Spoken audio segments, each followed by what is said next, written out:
हाँ तो बच्चों,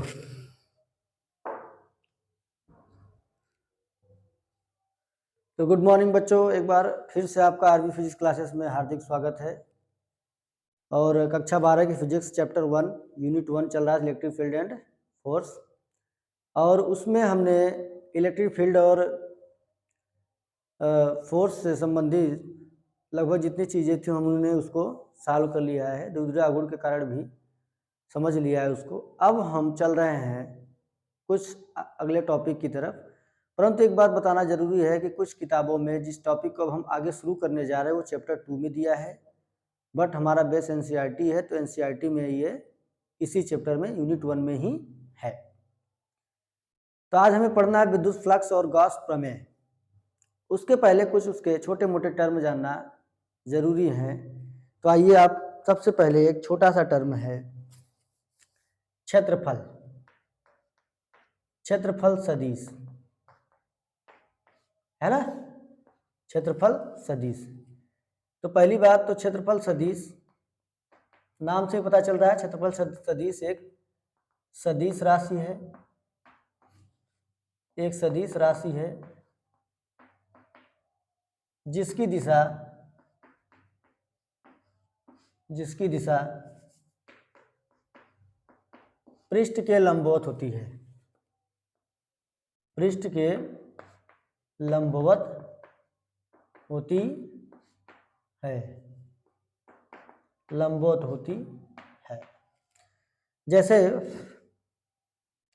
और इसे ए वेक्टर से प्रदर्शित करते हैं, इसे ए वेक्टर से प्रदर्शित करते हैं। तो आइए देखते हैं। मान लो एक आपके पास एक एरिया सर्किल है जिसका केंद्र ये है, इस टाइप का सर्किल है, इस टाइप का, ऐसे। तो इसकी जो डायरेक्शन होगी ये परपेंडिकुलर ऐसे होगा ऊपर की ओर। समझो बात को, जैसे इस डायरेक्शन में आपका सर्किल है, इसका एरिया वेक्टर क्या होगा, लंबवत, या तो ऊपर की ओर हो सकता है या नीचे की ओर। तो यहाँ पर मान लेते हैं ये ए वेक्टर है, ठीक है, जिसकी डायरेक्शन है एन कैप। तो लिखेंगे कैसे, A vector is equal to A dot n cap, है ना, ए एन कैप। एन क्या है, मोस्टली ये एकांक वेक्टर है, एन कैप एकांक वेक्टर है ना, जो इसकी दिशा बता रही। दिशा कैसी इसकी, पृष्ठ के लंबवत। दिशा किस प्रकार की है, पृष्ठ के लंबवत। यहां मैं लिख देता हूं पृष्ठ के लंबवत, इसकी दिशा क्या है, पृष्ठ के लंबवत, है ना। नोट करिए जल्दी, दिख रहा है अच्छे से? जी बिल्कुल दिख रहा है। अब अगला टॉपिक पढ़ने जा रहे हैं समतल कोण। दो तीन चीजें हैं, जल्दी पढ़ लेते हैं, उसके बाद तब हम फ्लक्स की ओर बढ़ते हैं। समतल कोण ये क्या होता है, सरफेस एंगल इसको अंग्रेजी में बोलते हैं। ये है क्या, तो ये है किसी चाप द्वारा वृत्त के केंद्र के, किसी चाप द्वारा, है ना, दिख रहा है कि नहीं, दिक्कत हो रहा है क्या?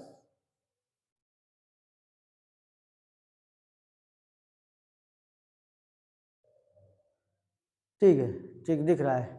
किसी चाप द्वारा केंद्र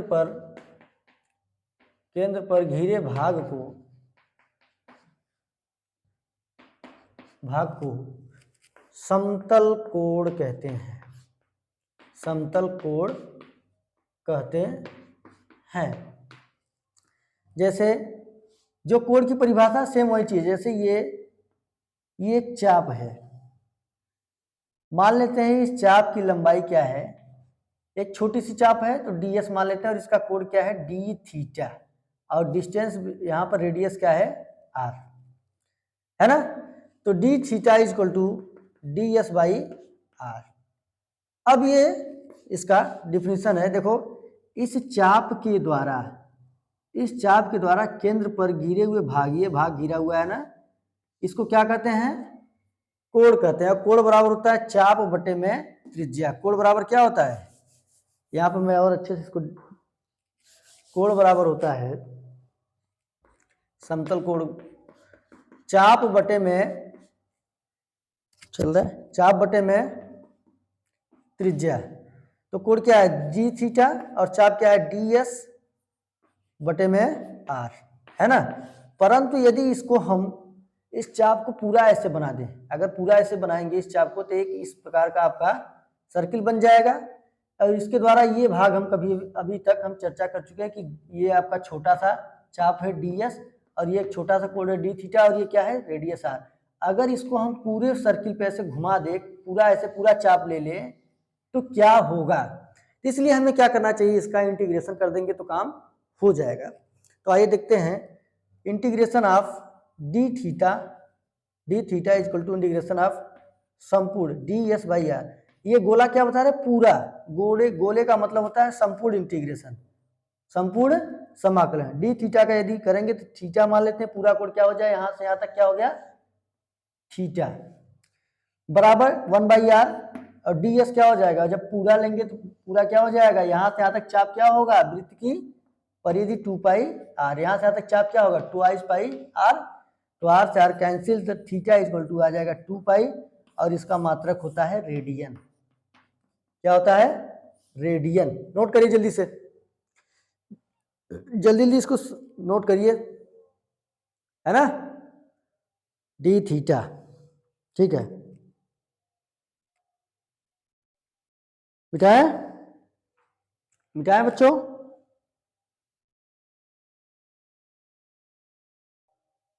ठीक है। अगला टॉपिक चलते हैं, अब अगले टॉपिक की ओर बढ़ते हैं जिसका नाम है घन कोण। कभी कभी एक नंबर में ये बोर्ड एग्जाम्स में या ओएमआर शीट में पूछ सकता है ये सब चीजें, और इनका बहुत यूज होगा जब हम गॉस प्रमेय का अनुप्रयोग पढ़ेंगे। घन कोण क्या होता है ना, ये किसी चाप द्वारा घिरा हुआ कोण था, ये किसी पृष्ठ द्वारा, किसी पृष्ठ या बोल सकते हैं क्षेत्र द्वारा घिरे भाग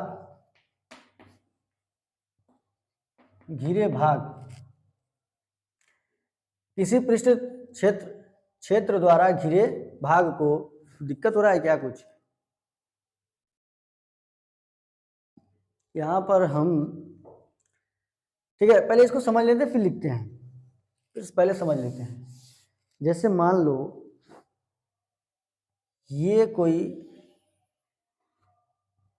एक एरिया है, एक सर्किल है, इसके द्वारा यहाँ पर एक गोला है, इस गोले के द्वारा इस केंद्र पर जो कोण बन रहा है ना, जो यहाँ पर कोण बन रहा है ये होता है घन कोण। इसे ओमेगा से प्रदर्शित करते हैं, यहाँ से यहाँ तक की त्रिज्या इसकी आर है। ये क्या है, और इसका जब हम यूज करेंगे तो इसका क्षेत्रफल यूज करने वाले हैं, इसका क्षेत्रफल, इसके क्षेत्रफल के द्वारा। तो लिख सकते हैं किसी गोले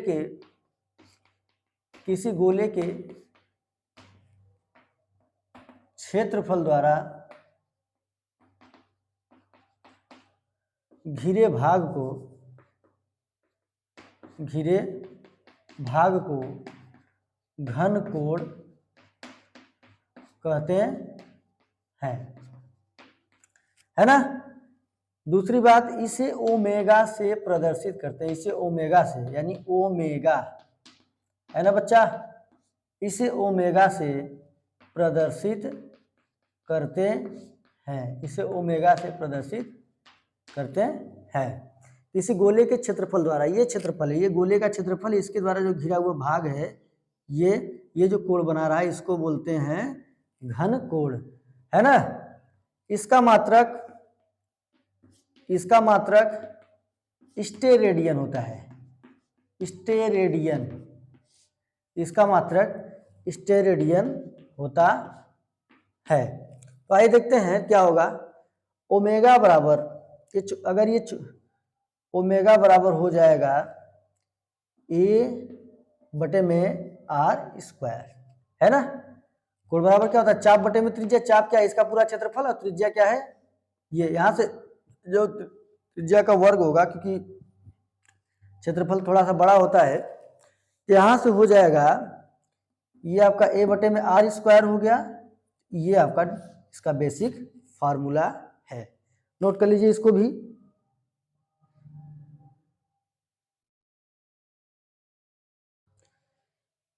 ये होता है बच्चों क्षेत्रफल बटे में त्रिज्या स्क्वायर, घन कोण बराबर होता है क्षेत्रफल बटे में त्रिज्या स्क्वायर, है ना। इसको और हल कर सकते हैं। अब देखो हमें पता है गोले में जो है, यहां से इसको स्लिप कर दें, कहाँ कहाँ का इसको नोट कर चुके होंगे, या ये यहीं पे देख लेते हैं। अगर हम डी ओमेगा लिखना चाहें तो क्या लिखेंगे, D A by R square. अगर हम संपूर्ण इंटीग्रेशन कर दे, यानी पूरा कोण ले लिया, अगर पूरा गोला रख दिया जाए, इधर भी एक, इधर जैसे ऐसे ऐसे रख दिया जाए, एक इधर भी गोला है, एक इधर भी गोला है, एक इधर भी गोला है, एक इधर भी गोला है, इस टाइप का अगर हो तो क्या करेंगे यहाँ पर। तो आइए देखते हैं। तो ये हो जाएगा इंटीग्रेशन ऑफ डी, पूरे का integration D A by R square. तो इसको हम फ्लिप कर दे रहे हैं, यहां से हो जाएगा इंटीग्रेशन ऑफ ओमेगा का क्या होगा, डी ओमेगा का क्या हो जाएगा, केवल ओमेगा, और इसका 1 बाई आर स्क्वायर बाहर आ जाएगा, इंटीग्रेशन ऑफ डी ए। अब डी ए जो होगा एरिया ऑफ गोले का, यानी गोले का एरिया क्या होता है, गोले का क्षेत्रफल होता है ए बराबर 4 पाई आर स्क्वायर, गोले का क्षेत्रफल। तो ओमेगा बराबर 1 by R square into 4 pi R square, पूरा इंटीग्रेशन करेंगे तो पूरा गोला आ जाएगा एक एक, तो ओमेगा बराबर हो जाएगा 4 पाई, है ना, स्टे रेडियन। ठीक है, ठीक है बच्चों, नोट कीजिए इसको, जल्दी जल्दी नोट करते जाइए। अब हम अपने टॉपिक की ओर चल रहे हैं। ठीक है, अब ये सब हम पढ़ चुके हैं, इसका अब हम यूज करेंगे, तो वहां पर इसको बताने की जरूरत नहीं होगी। अब हमारा इंतजार खत्म हुआ, जिस टॉपिक के लिए हम तैयारी कर रहे थे अब उसके तरफ, उसके आसपास पहुंच गए हैं, जिसका नाम है विद्युत फ्लक्स। विद्युत फ्लक्स, है ना, या इलेक्ट्रिक फ्लक्स, है ना। ये है क्या, मोस्टली विद्युत फ्लक्स एक संख्या है जो किसी क्षेत्र से गुजरने वाली विद्युत क्षेत्र की संख्या है, जो किसी क्षेत्रफल या किसी पृष्ठ से गुजरने वाली विद्युत क्षेत्र की या विद्युत बल रेखाओं की संख्या को विद्युत फ्लक्स कहते हैं। तो लिख सकते हैं किसी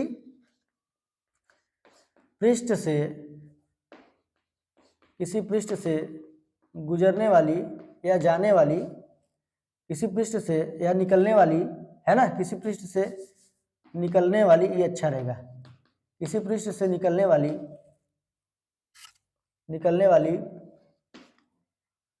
बल रेखाओं की संख्या को,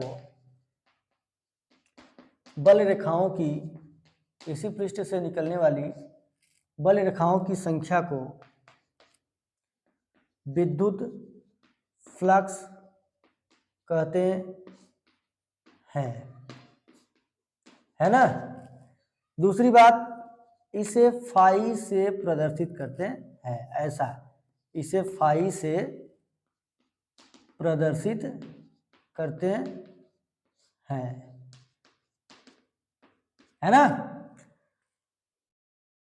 ठीक है, यह एक अदिश राशि है, सदिश नहीं, जाहिर सी बात है संख्या कभी सदिश थोड़ी नहीं हो सकती है। ये क्या है, ये एक प्रकार की संख्या है जो विद्युत बल रेखाओं की संख्या होती है, और वे भी संख्या, विद्युत बल रेखाएं क्या होती है, काल्पनिक रेखा होती है। तो मान लेते हैं हमारे पास कोई पृष्ठ, पहले एक बार सही से लिखा है कि नहीं, किसी पृष्ठ से निकलने वाली बल रेखाओं की संख्या को विद्युत फ्लक्स कहते हैं, इसे फाई से प्रदर्शित करते हैं। यह एक अदिश राशि है, और यह जो है बराबर होता है phi equal to E vector dot A vector, है ना। विद्युत क्षेत्र और जिस एरिया से निकल रहा है, जैसे ये मान लेते हैं ये आपका एक इस टाइप का कोई है, और बड़ा बना देते हैं,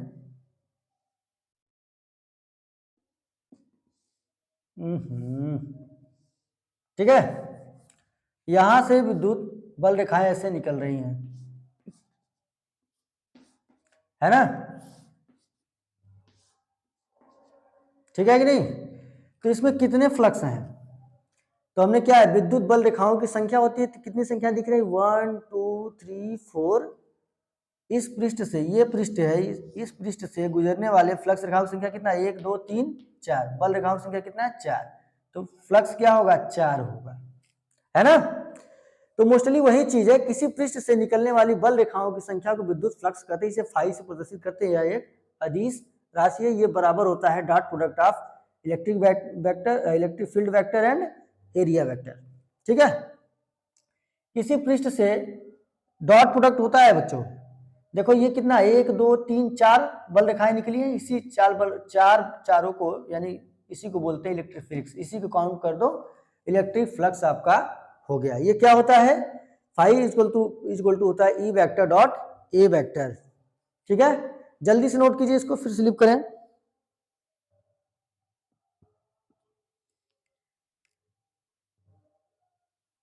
ठीक है। अब ये डॉट प्रोडक्ट है, तो ऐसे भी लिख सकते हैं, फाई बराबर ए वेक्टर डॉट बी वेक्टर, क्या लिखते हो आप, ए बी कॉस थीटा होता है, तो यहां से हो जाएगा ई वेक्टर डॉट ए वेक्टर क्या होगा, ई ए कॉस थीटा, क्या हो जाएगा, थीटा। और थीटा क्या है, एरिया वेक्टर और इलेक्ट्रिक फील्ड वेक्टर के एंगल को, है ना। जैसे यहां पर एक सर्किल बना रहे हैं हम, इस टाइप का है, इस टाइप का, ये इस टाइप का, यहां से फ्लक्स, तो इलेक्ट्रिक फील्ड इसका ऐसा है, इलेक्ट्रिक फील्ड क्या है, ऐसा है ना। और उसका एरिया वेक्टर क्या है, इस टाइप का है ना। तो ये दोनों के बीच के एंगल यही थीटा है, या एरिया वेक्टर मान लो ऐसा है, ठीक है, इनके बीच का एंगल जो है वही थीटा है। थीटा क्या है, विद्युत क्षेत्र, थीटा विद्युत क्षेत्र तथा क्षेत्र के क्षेत्रफल सदिश, विद्युत क्षेत्र तथा क्षेत्रफल सदिश के बीच का कोण है ना। ये आपका एरिया वेक्टर था, और ई जो है क्षेत्रफल सदिश के बीच का कोण है। इतना समझ में आया। आइए जल्दी इसका मात्रक वगैरह देख लेते हैं, बीमा वगैरह मात्रक, बीमा और मात्रक देख लेते हैं जल्दी से फटाफट। वाह भाई क्या टॉपिक है, इतनी छोटी चीज थी कि जो बल रेखाएं निकल रही हैं उन्हीं को काउंट कर लो, विद्युत फ्लक्स होता है। परंतु ये रेखाएं दिखाई नहीं देती, ये रेखाएं क्या है, काल्पनिक है। विद्युत बल रेखाएं क्या होती है, काल्पनिक है, ये काल्पनिक रेखाएं हैं, ये दिखाई नहीं देती हैं, है ना। तो आज देख लेते हैं इसका मात्रक व बीमा, मात्रक व बीमा, विद्युत फ्लक्स का मात्रक व बीमा देख लेते हैं। तभी हमने पढ़ा फाई इक्वल टू होता है ई ए कॉस थीटा, ठीक है। तो फाई का मात्रक क्या हो जाएगा, फाई का मात्रक बराबर ई का मात्रक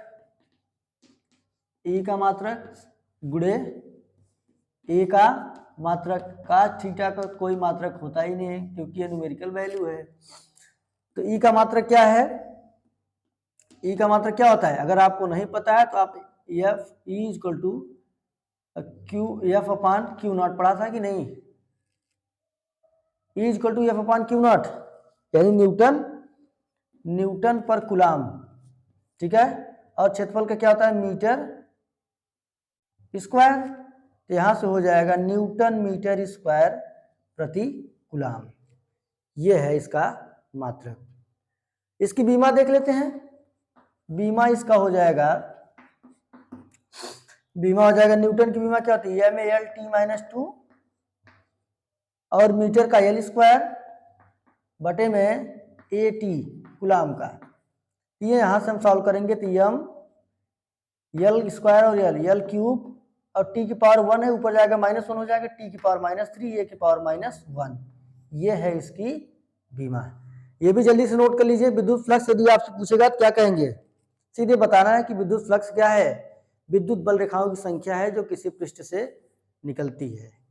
ठीक है, किसी विद्युत क्षेत्र, जब कोई किसी पृष्ठ से विद्युत क्षेत्र होता है इसका मतलब बल रेखाएं वहां पर है, तभी तो विद्युत क्षेत्र हो रहा है। वहां पर जहां पर विद्युत बल का अनुभव करते वही तो विद्युत क्षेत्र होता है। तो वही विद्युत जब बल रेखाएं निकलेंगी उसी को काउंट कर लो, ये हो जाएगा इलेक्ट्रिक फ्लक्स। परंतु वो रेखाएं दिखाई नहीं देती हैं क्योंकि ये रेखाएं विद्युत बल रेखाएं काल्पनिक होती हैं। ठीक है, तो उनको सॉल्व करने के लिए फार्मूले के द्वारा हम समझेंगे। जरा सा इसको जल्दी नोट कीजिए।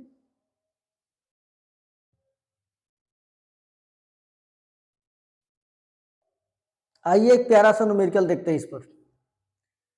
फाइव बराबर आपने पढ़ा था, एक अच्छा सा न्यूमेरिकल देख लेते हैं फिर आगे बढ़ते हैं।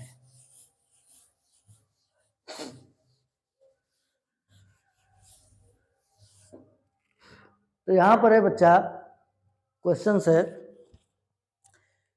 5 बराबर आपने पढ़ा है E vector dot A vector. अब यहां पर दिया है E वेक्टर इक्वल टू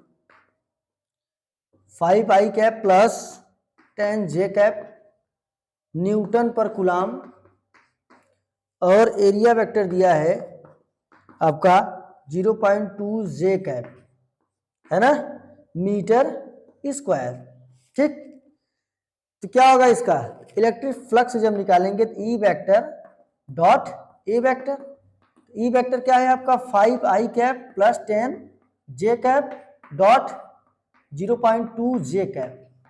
हमें पता है i cap dot i cap, j cap dot j cap, k cap dot k cap क्या होता है 1, है ना, और i cap dot j cap dot k cap और k cap dot i cap क्या होता है। पहले समझ लो कि इनके बीच में जब cos 180 अंश बनेगा, ऐसे समझो i cap dot i cap जब हम लिखेंगे i into I cos theta, cos कितना अंश का कोण बनेगा cos 0 अंश का। i इधर है और इधर भी i है, मान लेते हैं इसको समझ लेते हैं, जल्दी जल्दी समझ लेते हैं, ये पॉइंट समझना बहुत जरूरी है। ऐसा मान लेते हैं आपके पास तीनों अक्ष हैं, ये i कैप है, ये j कैप है, ये k कैप है ना, x y z। ठीक, i कैप भी इधर है, i कैप दोनों है, i कैप का i कैप में जब गुणा करेंगे तो क्या होगा, ये सेमी एंगल बना रहा है, यानी थीटा बराबर क्या है 0 अंश, और cos 0 का मान कितना होता है 1, cos 0 का मान कितना होता है 1, और ये क्या है i और j के बीच में 90 अंश का कोण बन रहा है। देखो i और j के बीच में कितने अंश का कोण बन रहा है, ये j कैप है, ये i कैप है, तो 90 डिग्री हो जाएगा। तो cos 90 का मान कितना होता है 0, तो ये वाला फंक्शन क्या हो जाएगा 0। ठीक है, तो यहां से अब देखते हैं, तो जब इसका इसमें हम गुणा करेंगे j का i में तो 0 हो जाएगा, j का j में करने पर 1 मिलता है, तो यहीं से हम कर लेते हैं, 2 दहा में हो जाएगा 20, एक पॉइंट पे decimal, j cap dot j cap क्या होता है 1, यहाँ पर हो जाएगा 2, क्या होगा 2, मात्रक क्या है इसका न्यूटन मीटर स्क्वायर प्रति कूलाम, 2 न्यूटन मीटर स्क्वायर प्रति कूलाम, है ना, हो गया। चलिए इसे नोट कीजिए।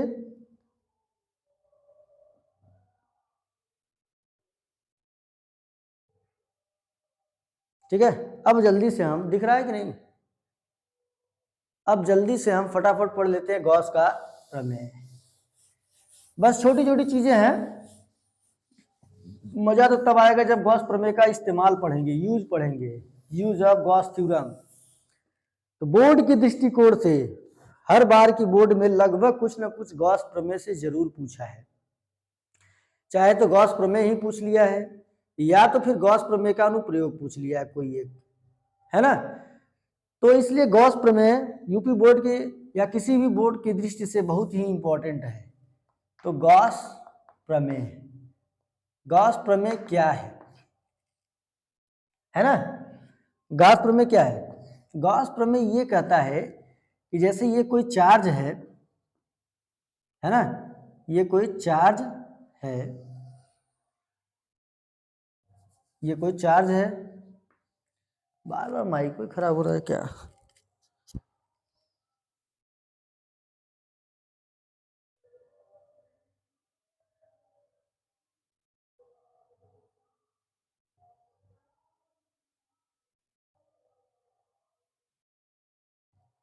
ठीक है बच्चों, बार बार मेरे माइक में कुछ ना कुछ दिक्कत आ जा रहा है, पता नहीं रिकॉर्ड हो रहा है कि नहीं।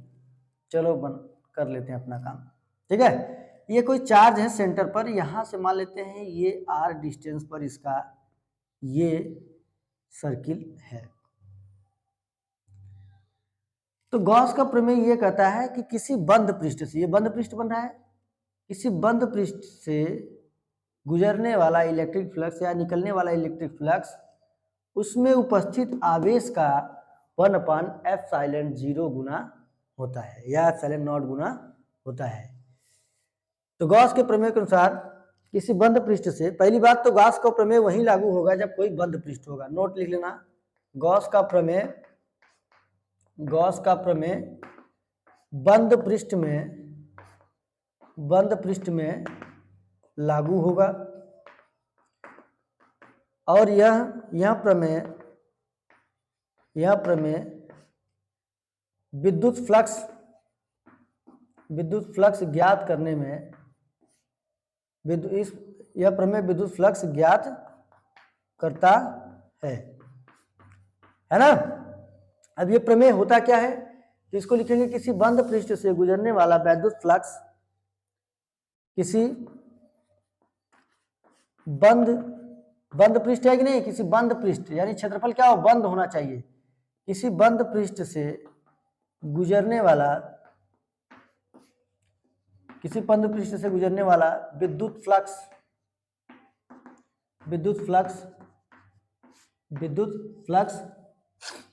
उसमें उपस्थित आवेश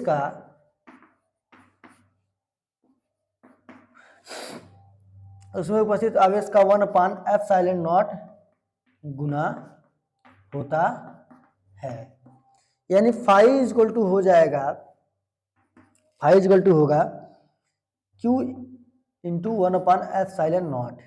यही गॉस ने बताया था कि किसी बंद पृष्ठ से गुजरने वाला विद्युत फ्लक्स यानी इलेक्ट्रिक फ्लक्स उसमें उपस्थित आवेश यानी Q जो आवेश उपस्थित है उसी का 1/ε0 गुना होता है। जल्दी से नोट किए, बोर्ड के लिए बहुत ही इंपॉर्टेंट क्वेश्चंस, ये बोर्ड के लिए आपका कितना है, बहुत ही इंपॉर्टेंट क्वेश्चन है ना, है कि नहीं? नोट कीजिए जल्दी से, फिर उसके बाद स्लिप करते हैं, आगे बढ़ते हैं।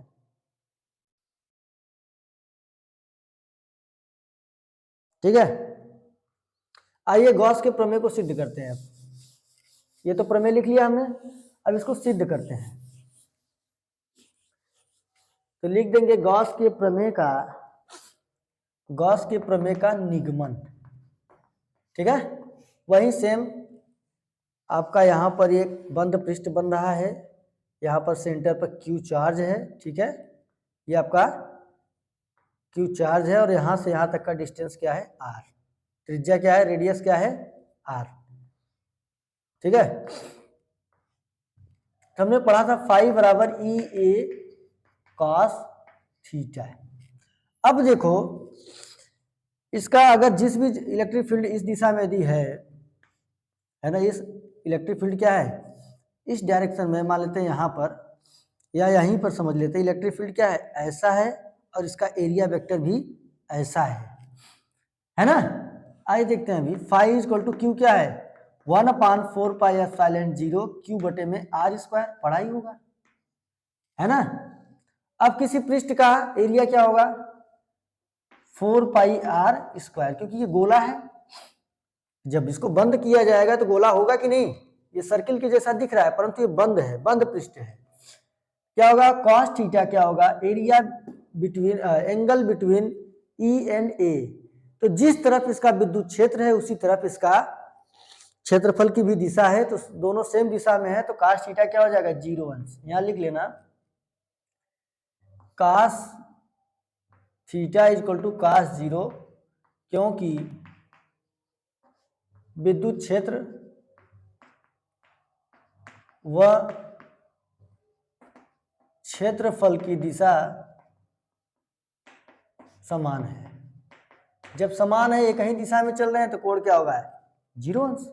यहाँ से r स्क्वायर हो जाएगा कैंसिल, 4 पाई से 4 पाई हो जाएगा कैंसिल, तो क्या बचा? फाई इक्वल टू बचेगा q बाई एप्सिलॉन नॉट। यही क्या है? यही गॉस का प्रमेय है। ठीक है, ठीक है, नोट कर लीजिए जल्दी से, इसका हो गया।